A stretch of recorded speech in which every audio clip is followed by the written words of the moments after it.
आपको पता ही है, वैसे कि पता नहीं है क्या जरूरत है, आपके साथ ही रहता हूँ, सब पता है मेरे बारे में भी जानते हो। थोड़ी कुछ बातें बता देता हूँ, शायद आपके काम आ जाए, जो मेरे काम आएगी। लेकिन देखो, सबसे पहली बात तो हारा वही है जो लड़ा नहीं। आप लड़ोगे तो इंटेलिजेंस से कोई मैटर नहीं करता।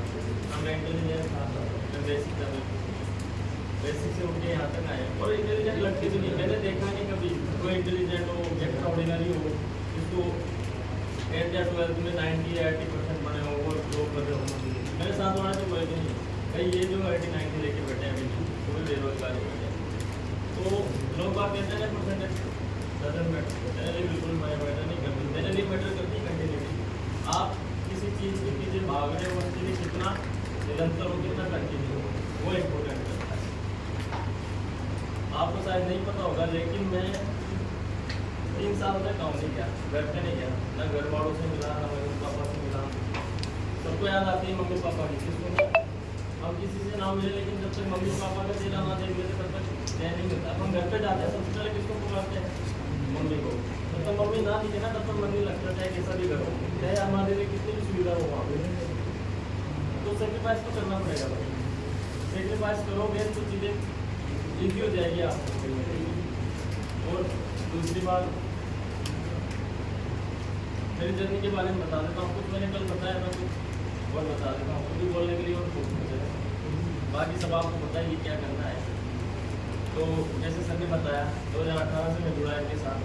पहले एग्ज़ाम मेरी दिल्ली पुलिस ही थी। उस टाइम पे शायद वो बोलते हैं ना कि तुम पहले निकला, आदमी या तो पहले पे निकल जाता है या फिर उसको टाइम लगता है। हो सकता तो मैं भी निकल चुका होता हूँ, लेकिन कुछ चीज़ें हुई मेरे साथ।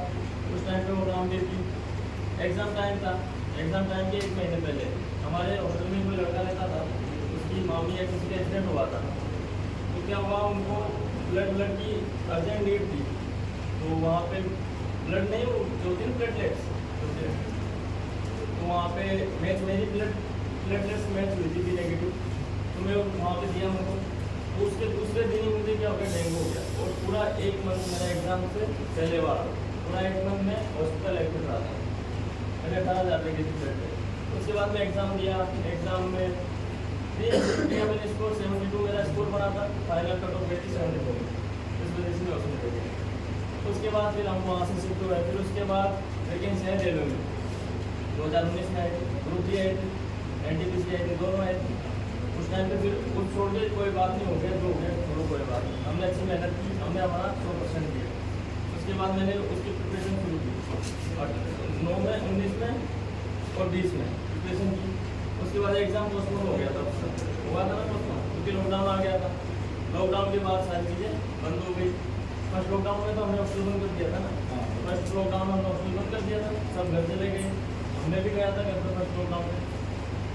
आफ्टर लॉकडाउन जब लौटे ना, ये मान लो बिल्कुल सूखा साफ था, कुछ भी नहीं, लग ही नहीं रहा था कि हम तैयारी करके भी आए। सोचा नहीं, 3 साल बर्बाद हो गए। कई नेगेटिविटी आई आने के बाद, अब क्या करेंगे, बहुत टाइम निकल गया, एग्ज़ाम आने वाला है। रेलवे ने उस टाइम पर अनाउंसमेंट भी किया था आफ्टर लॉकडाउन के बाद कि इस 1 साल में एग्ज़ाम दे देगी। उसके बाद एग्ज़ाम हुई 2022 में। 2022 में ग्रुप डी हुई, NTPC हुई। ग्रुप डी में हुआ था मेरा, बट उसके साथ मैंने CPO दे रखा था। CPO दे रखा था तो मैंने ग्रुप डी का फिजिकल स्किप करके मैं CPO का फिजिकल देने गया था। वही फिजिकल दिया मैंने, फर्स्ट पेपर दिया, सेकंड दिया। किस्मत खराब थी तो क्या हुआ, CPO में मैं आँख में बाहर हो गया, मेडिकल में बाहर हो गया। कोई बात नहीं, होता है, उतार चढ़ाव आते हैं लाइफ में। बट वो चीज़ें क्या है, ज़्यादा सोचने से ज़्यादा बढ़ती है। आपको पता है लूज फॉल भी आएंगे, अब फॉल भी आएंगे, लेकिन उन चीज़ों को डिस्कस करो। और सबसे बड़ी बात है, वो मेरे साथ क्या अच्छा रहा, मेरे साथ मेरे गुरु और मेरे घर वाले, खासकर जो भैया और मेरे पापा, उन्होंने कभी मेरे को ये नहीं कहा कि एग्ज़ाम रिजल्ट आता था ना तो वो ये नहीं पूछते थे क्या हुआ है। कोई बोल रहे थे एग्ज़ाम दिया है ना, ठीक है ना, तो खाना वाना खाना है, ठीक है, बस। रिजल्ट भी होता है ना तो पूछते थे, बता देते ना, पढ़ना तो बता दो, नहीं हो तो कोई बात नहीं। अभी बोलता है तो तेरे पास बहुत ऑप्शन है, तू कुछ भी कर सकता है, हमें पता है। सर की तरफ से तो मेरे को फुल मोटिवेशन मिलता है था। एक सपोर्ट इनका रहा कि क्योंकि एक बार मेरा माँ है तो एक बार मेरा यहाँ पे ये मानता था। उसके बाद रिजल्ट आया NTPC का, रोटी मैंने स्किप की। NTPC का रिजल्ट आया, फर्स्ट पेपर मेरा हो गया। सेकंड पेपर में पता नहीं लग बाई चांस क्या हुआ, फर्स्ट लेवल 2 लेवल 3 था ना, दोनों में हुआ था मेरा। तो जैसे मेरा फर्स्ट पेपर था, मेरा एक ही दिन दोनों पेपर को। तो लेवल 3 का मैं पेपर दे के जब निकला ना बाहर, पता नहीं क्या हुआ मेरे से, एग्जाम में बैठते मेरे पूरा पेपर अटेम्प्ट नहीं हुआ पूरा। 120 क्वेश्चन आते हैं, 90 मिनट समझिए, लेकिन मैथ्स का एग्जाम मैंने कभी दिया नहीं था रेलवे का। तो एक एसएससी पैटर्न और एक रेलवे पैटर्न में बहुत डिफरेंस होता है। रेलवे के जो क्वेश्चन आते हैं बहुत लेंथ के आते हैं।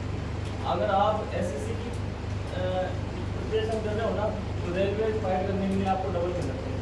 तो डबल नहीं, कुछ हटके करना पड़ेगा उसके लिए, क्योंकि उसका पैटर्न इसका पैटर्न बहुत डिफरेंट है। हमें लगता है कि दोनों सेंटर के एग्जाम है, बट पैटर्न दोनों का अलग है। तो लेवल 3 का निकल करके आया हूँ। उसके बाद बाहर आया तो मेरा ये हो गया ना कि अगला एग्जाम भी देना है, अपने आप को शांत भी रखना है।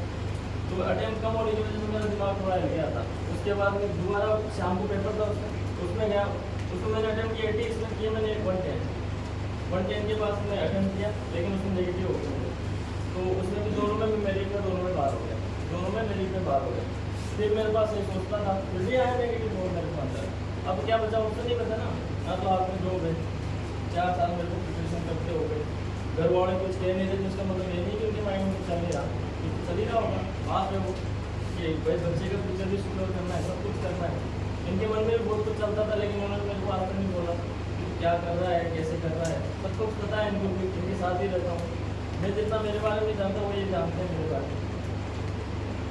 उसके बाद फिर वैकेंसी ये बोलते तो 2024 खाली नहीं जाना चाहिए, बस कुछ भी हो जाए।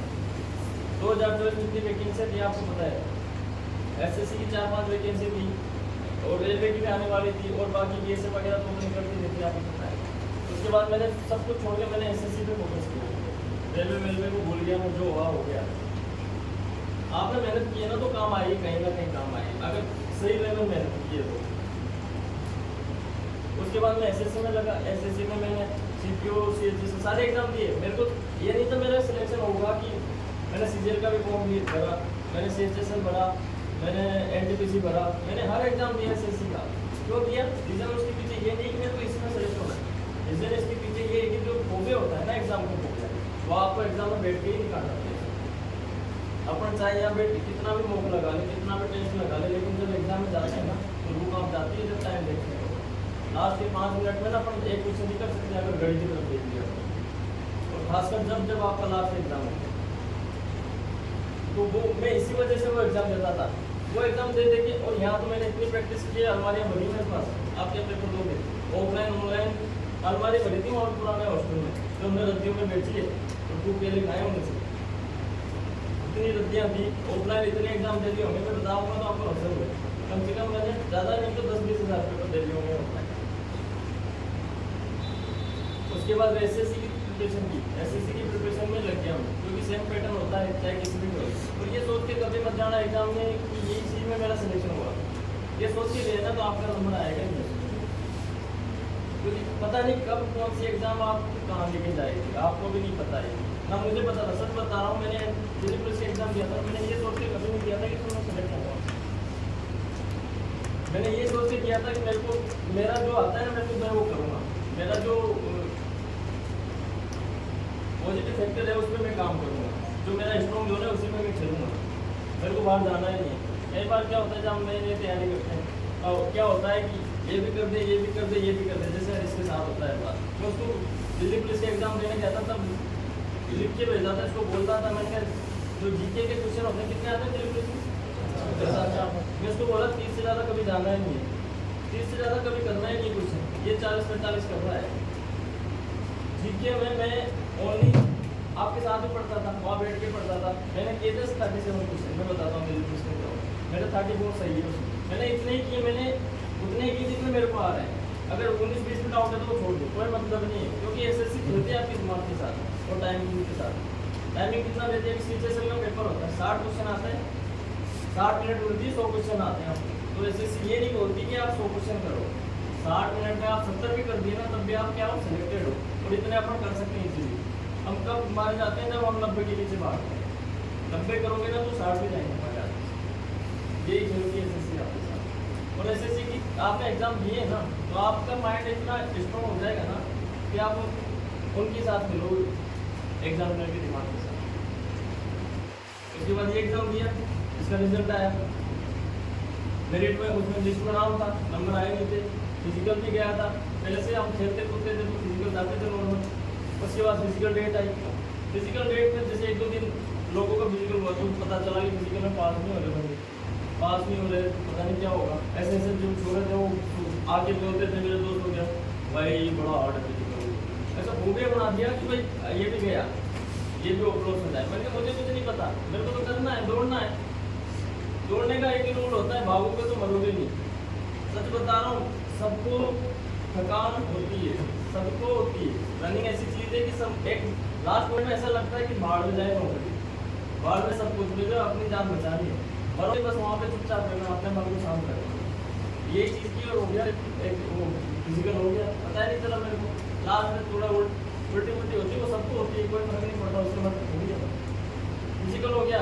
उसके बाद मेडिकल गया, मेडिकल में मेरे को डर था, हो गया था वही चीज़ हुआ मेरे साथ। मेरे को जो पहली बार हुआ था वही चीज़ इसमें हुई, मेरे को रीमेडिकल दिया, रीमेडिकल में मैं छोड़ दिया, भगवान को से होगा तो देखा जाएगा, तो दोबारा चाहिए कोई तो पास कर दिया, बात करता। जैसे रीमेडिकल चेक करके घर पे पहुंचा तो रिजल्ट आ गया फाइनल, उसमें नाम आ गया लिस्ट में। लेकिन उस टाइम पे इतनी वो नहीं हुई कि भाई बहुत कुछ हासिल हो गया, क्योंकि इतना टाइम दिया ना, तो एक ड्रीम जॉब होती है इंसान, अरे आपकी भी होगी, सबकी होती है। जब तक आप ड्रीम जॉब पे नहीं जाते ना, तब तक मन की तसल्ली नहीं मिलती, चाहे ऊपर से आप कितना भी कुछ हो जाओगे। लेकिन जो यहाँ की तसल्ली है वो ड्रीम जॉब पाने के बाद ही होगी। तो जॉब मिल रही है ना आपको, जो कर रहे हो उसमें आप पूरा 100% नहीं दे पाओगे। 100% देना है तो ड्रीम पे काम करो, और जो चीज़ आपने सिलेक्ट की ना उसको पाते दिखाओ, तभी मज़ा आएगा। तो गवर्नमेंट जॉब की बात करो, गवर्नमेंट जॉब कहने से तो होते नहीं है। मैं तो सबको बोलता हूँ जो आ रहा है ना तैयारी कर रहे हो, उसको भी ये बोल रहा हूँ, कोई नया भी बनता है ना उसको भी ये बोलूँगा, उतरो तभी जब आप में गट्स हो, जैसे सर बोल गट्स हो तभी मैदान में आना है। क्योंकि यहाँ पे ये नहीं है कि आए और खेल गए और निकल गए, टाइम भी लगेगा, सब बहुत कुछ का सहना पड़ेगा। गवर्नमेंट जॉब में तो सब चीज़ सहनी पड़ेगी आपको। गवर्नमेंट जॉब एक मेंटली प्रिपेयर करती है समाज से, जहाँ पे जो वहाँ